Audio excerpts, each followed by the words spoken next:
May digital triple spark ignition and fuel-injected engine para sa power and optimum fuel efficiency. May dual-channel anti-lock brake system, telescopic fork and nitrox monoshock at twin projector headlamps, featuring Kawasaki Pulsar 250cc. At ang mga nakalibreng motor na ito ang turn over ni Governor Dennis Delta Pineda bilang mga patrol motorcycle sa pamunuan ng Pampanga Police Provincial Office.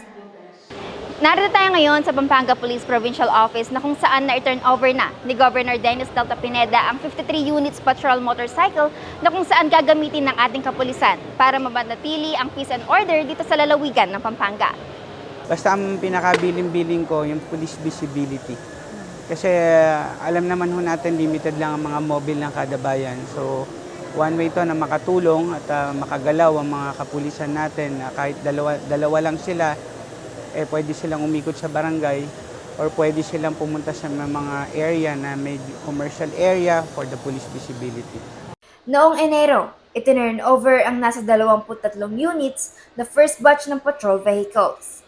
At sa ikalawang batch ngayong Hunyo na ibinigay ng Kapitolyo at ng Pamilya Pineda, layong makumpleto ang transport vehicles ng pulisya para sa mas mabilis na pagresponde sa krimen, aksidente o anumang emergency situation.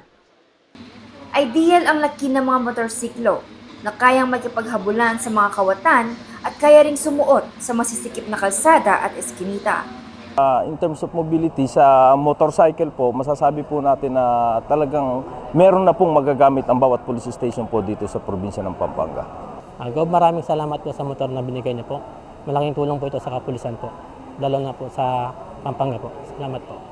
Malaki ang tiwala, kaya buo ang suporta ni Gov Delta sa operasyon ng pulisya sa Pampanga.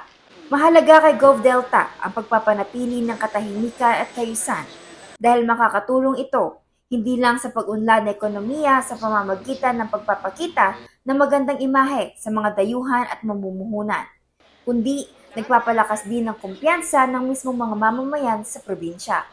Guys, ingat kayo sa pagmumotor ha! Para sa Balita Pampanga, Patricia Kabungkal.